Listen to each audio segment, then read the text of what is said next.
Parler du diable s'habille en Prada, c'est risquer de tomber dans le piège du film lui-même. Croire que l'on parle de vêtements alors que l'on parle de domination. Croire que l'on parle de sac Chanel alors que l'on parle de hiérarchie. Croire que l'on porte de bottes, manteau, de coiffure, de régime absurde et de bureaux glacés, alors que l'on parle, au fond, d'un vieux sujet hollywoodien. Comment un être humain se fabrique une âme dans un monde qui lui demande de la vendre avec le sourire. Sorti en 2006, réalisé par David Frankel, écrit par Aline Brosh McKenna, d'après le roman de Lauren Weisberger, le film met en scène Anna Hathaway, Meryl Streep, Emily Blunt, Stanley Tucci et Simon Baker. C'est une comédie dramatique hollywoodienne de 1h49, produite pour environ 335 millions de dollars, qui en rapporte plus de 326 millions dans le monde. C'est-à-dire le rêve humide de tout studio. Un film de filles, comme on disait bêtement à l'époque, qui marche mieux que bien des films supposés universels avec explosion, muscles et testostérone en conserve. Le film est d'ailleurs immédiatement reconnu par l'industrie. Deux nominations aux Oscars, Meryl Streep comme meilleure actrice et Patricia Field pour les costumes. Meryl Streep gagne aussi le Golden Globe de la meilleure actrice dans une comédie ou comédie musicale, tandis qu'Emily Blunt et le film sont nommés. L'American Film Institute l'a également distingué comme l'un des films marquants de l'année 2006. Mais son vrai triomphe n'est pas là. Son vrai triomphe, c'est d'être devenu une machine à citation, un miroir social, un film que l'on revoit non pas seulement pour l'intrigue, mais pour l'architecture des regards, des entrées, des humiliations miniatures. Le diable s'habille en Prada appartient à cette catégorie rare, les films populaires qui ont l'air légers parce qu'ils ont poli leur cruauté jusqu'à la faire briller. Le pitch est simple, presque biblique. Andrea Sachs, dite Andy, jeune journaliste idéaliste, débarque à New York et obtient un poste d'assistante chez Runway, grand magazine de mode dirigé par Miranda Presley, prêtresse suprême du goût, de l'élégance et du traumatisme professionnel. Andy ne connaît rien à la mode, méprise un peu ce monde, pense y faire un passage avant d'accéder au vrai journalisme. En face, Miranda règne. Elle ne parle pas fort, elle ne hurle jamais, elle ne s'agite pas. Elle chuchote et tout le monde se liquéfie. Et déjà, il faut commencer par là. Miranda Priestly est l'un des plus grands personnages du pouvoir du cinéma hollywoodien récent. Pas parce qu'elle est méchante, la méchanceté est banale, presque décorative. Miranda est plus intéressante. Elle est une institution incarnée. Elle n'est pas seulement un personnage, elle est une météo. Quand elle arrive, le climat change. La première apparition de Miranda est une leçon de mise en scène comique. Tout le bureau apprend qu'elle arrive plus tôt que prévu. Panique générale. Les talons claquent. Les bureaux se réorganisent. Les employés changent de chaussures, cachent leur nourriture, remettent du rouge à lèvres, redressent leur posture. C'est l'entrée du monstre. Même filmé comme l'arrivée d'un dieu antique dans une comédie de bureau. On pense à Lubitsch pour l'économie du trait, à Billy Wilder pour la cruauté élégante, à Howard Hawks pour la vitesse des échanges, mais on pense aussi aux films de tyrannie domestique ou professionnelle, All About Eve, où le théâtre devient jungle, Sunset Boulevard, où la star est une prison, Working Girl, où l'ascension sociale passe par un changement de costume, Network, où le travail avale l'humain et recrache des slogans. Le génie du film, c'est de ne jamais présenter la mode comme un simple décor glamour. Le monde de Runway est filmé comme un royaume féodal. Miranda est la reine, Nigel est le chambellan lucide, Emily est la première dame de cour. Déjà dévorée mais persuadée que la morsure est une décoration. Andy est l'intruse, la roturière, la fille qui arrive avec ses chaussures raisonnables, ce crime contre l'ordre esthétique. Et là, le film touche quelque chose de très fort. Le goût est une police. La scène du pull bleu, ou plus précisément Cérulean, est l'une des grandes scènes théoriques du cinéma commercial américain des années 2000. Andy ricane devant le choix de deux ceintures qui lui semblent identiques. Miranda l'arrête et en quelques phrases, elle lui explique que son pull, qu'elle croit avoir choisi librement dans un bac quelconque, est en réalité le résultat d'une chaîne de décisions économiques, esthétiques et industrielles prises très loin d'elle par des gens qu'elle méprise mais qui ont déjà modelé son monde. Cette scène est capitale parce qu'elle inverse la position morale du spectateur. Jusque-là, nous sommes avec Andy. Le monde semble ridicule, superficiel, grotesque. Puis Miranda prononce son sermon bleu. Et soudain, le film dit attention, la superficialité n'est peut-être pas là où vous croyez. Ce que vous appelez futile est peut-être une industrie, un langage, un système de signes, une économie mondiale, un pouvoir culturel. Le vêtement devient un scénario. Le pull devient une archive, la couleur devient un capital. C'est presque du masque en escarpin. La marchandise ne cache pas seulement le travail, elle cache aussi le goût, la classe sociale, la circulation des images. Le diable s'habille en Prada réussit aussi une chose magnifique.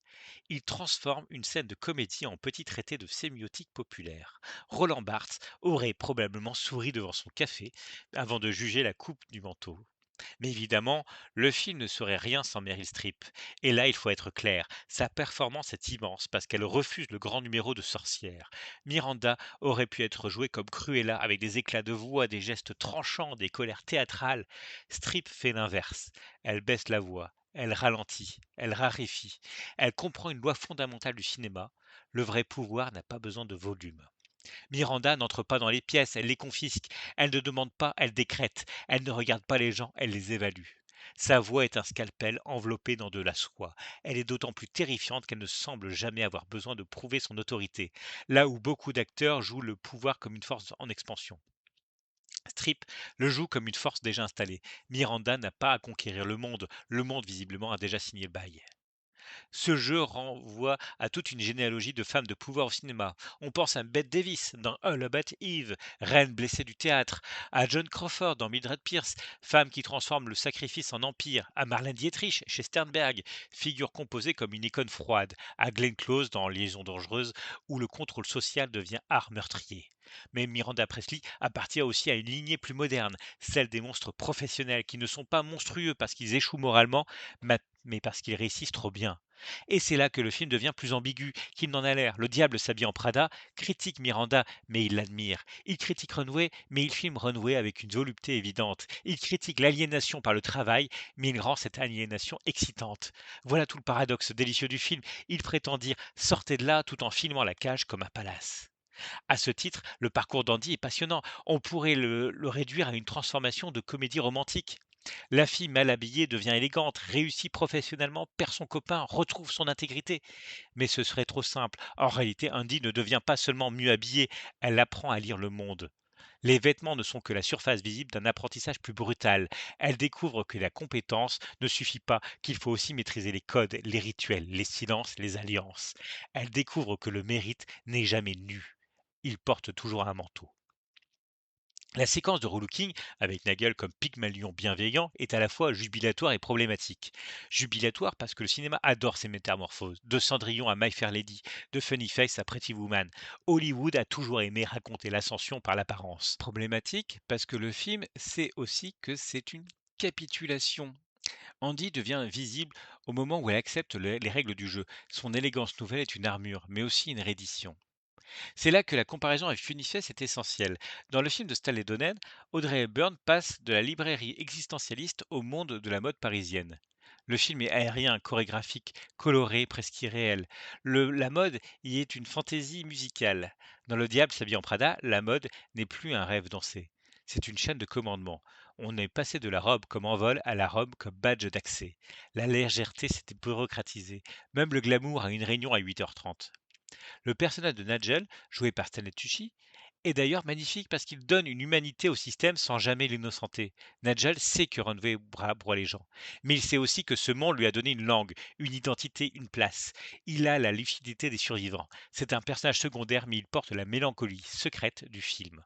Derrière les bons mots, il y a quelqu'un qui a sacrifié beaucoup pour rester près de la beauté. Nigel est l'homme qui sait que le temple est cruel, mais qui continue de lui allumer les bougies.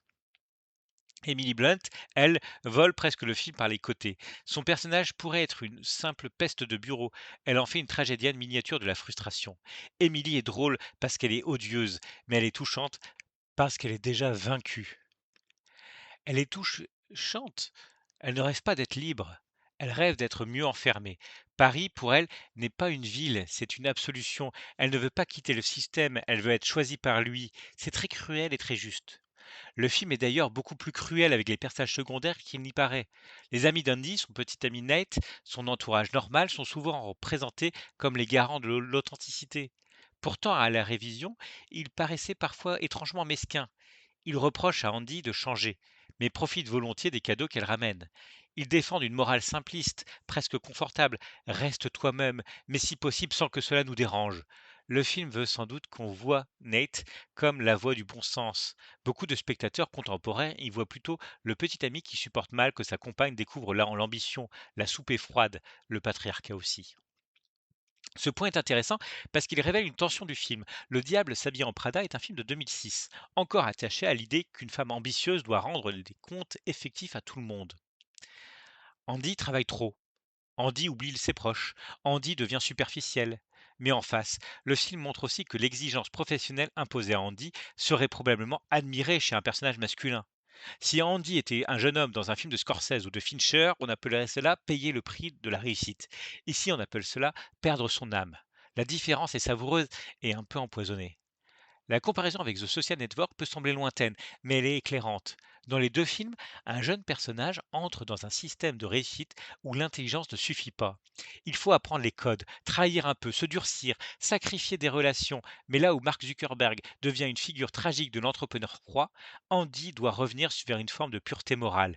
Le cinéma américain pardonne plus facilement l'ambition masculine que l'ambition féminine. Miranda le sait, elle le dit d'ailleurs en substance. Si elle était un homme, on ne la jugerait pas de la même manière. Et c'est peut-être le cœur noir du film. Miranda est-elle un monstre ou simplement une femme ayant adopté les méthodes que le monde récompense chez les hommes? Le film ne répond pas totalement. Il préfère laisser cette question comme une tache de vin rouge sur une chemise blanche. Miranda est tyrannique, oui.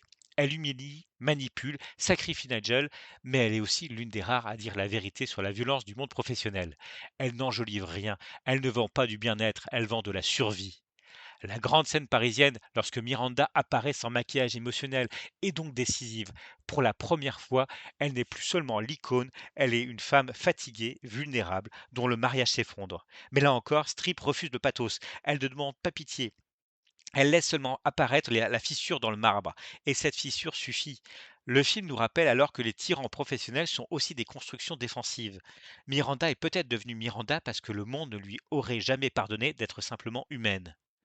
Visuellement, le film repose sur une opposition très nette. Le monde d'Andy, au départ, est chaud, brouillon, un peu beige. Le monde de Runway est blanc, brillant, coupant. Les bureaux ressemblent à des blocs de glace où circulent des silhouettes parfaites. C'est un cinéma de surface, mais des surfaces agressives. Les portes, les ascenseurs, les couloirs, les portants, les bureaux, tout fonctionne comme une machine à classer les corps. Qui a le droit d'entrer? Qui doit attendre? Qui peut parler? Qui doit sourire? Le film est presque kafkaïen, mais avec des meilleurs sacs. David Frankel n'est pas un grand formaliste au sens spectaculaire. Il ne cherche pas le plan signature. Sa mise en scène est fonctionnelle, rapide, lisible, calibrée pour la comédie. Mais cette apparente modestie sert de film. Le diable s'habille en Prada n'a pas besoin d'une caméra hystérique. Le monde qu'il filme l'est déjà. La mise en scène laisse les acteurs occuper l'espace comme des prédateurs polis. Elle comprend que dans ce film, un regard de Miranda vaut une explosion chez Michael Bay. Le montage est également essentiel. Le film est construit sur des accélérations, appels téléphoniques, courses, essayages, livraisons, réunions, défilés, changements de tenue. Il transforme le travail en ballet anxieux. On retrouve ici une tradition de la comédie américaine du rythme, les screwball comedies des années 30, où les dialogues claquent comme des portes, mais aussi le cinéma de bureau moderne, de His Girl Friday à Broadcast News. Sauf qu'ici, la vitesse n'est plus seulement drôle, elle est pathologique. Elle dit le capitalisme ne dort jamais et il aimerait beaucoup que vous culpabilisiez de dormir. La musique et les chansons participent à cette séduction dangereuse. Le film avance comme un clip de luxe, avec l'énergie d'un magazine que l'on feuillette trop vite. Il donne au spectateur le plaisir du glossy tout en lui montrant le prix du glossy. On est dans une contradiction féconde. Le film critique la machine à fabriquer du désir, mais il est lui-même une machine à désir. Il sait que nous aimons ce qu'il dénonce, c'est précisément pour cela qu'il fonctionne. À ce niveau, Le diable s'habille en Prada peut être rapproché de Marie-Antoinette de Sofia Coppola, sorti la même année. Les deux films pensent le vêtement comme un monde mental. Chez Coppola, la robe est une bulle, une prison pastel, une pâtisserie historique. Chez Frankel, le vêtement est une arme sociale. D'un côté, Versailles comme chambre d'adolescente impériale, de l'autre, Runway comme tribunal permanent du goût. Ce n'est pas un hasard si Marie-Antoinette remporte l'Oscar des costumes cette année-là, devant Le diable s'habille en Prada. Deux films, deux visions du costume comme destin. On peut aussi rapprocher le film de Zoolander, oui, évidemment, mais par contraste, Zoolander attaque la mode par l'absurde, le grotesque, le cartoon. Le diable s'habille en Prada est plus pervers. Il attaque la mode en la prenant au sérieux. Là où Zoolander ridiculise les mannequins, Prada nous dit que derrière le ridicule apparent, il y a une vraie puissance. Et cette puissance ne vient pas seulement des vêtements, mais de la capacité à décider ce qui sera désirable demain. C'est là que le film devient presque fantastique. Miranda a quelque chose de prophétique. Elle voit avant les autres, elle choisit avant les autres, elle transforme des objets en tendance par la seule force de son jugement. Elle est moins une rédactrice en chef qu'un oracle. Le titre parle du diable, mais Miranda n'est pas le diable au sens moral. Elle est plus proche d'une divinité païenne du goût, une créature qui exige des sacrifices humains sous forme de nuit blanche, de repas sautés et de dignité froissée. La fin est d'ailleurs plus fine qu'on ne le dit parfois. Andy quitte Miranda, jette son téléphone dans une fontaine, retrouve une forme d'intégrité. C'est un geste très hollywoodien, presque trop net. On pourrait se moquer de cette symbolique appuyée, le téléphone jeté, donc la libération. Mais ce geste fonctionne parce qu'il est moins une victoire qu'une séparation. Andy ne détruit pas le système, elle cesse seulement d'y consentir. C'est modeste, mais important. Et surtout, Miranda ne perd pas. C'est fondamental. Le film ne nous offre pas la revanche facile où la méchante patronne serait punie. Miranda continue, Runway continue. La machine continue. Andy s'en extrait. Mais le monde demeure. C'est ce qui rend le film moins naïf qu'il n'y paraît. Dans une comédie presque plus classique, la tyrannie aurait été renversée. Ici, elle est simplement quittée. La nuance est immense.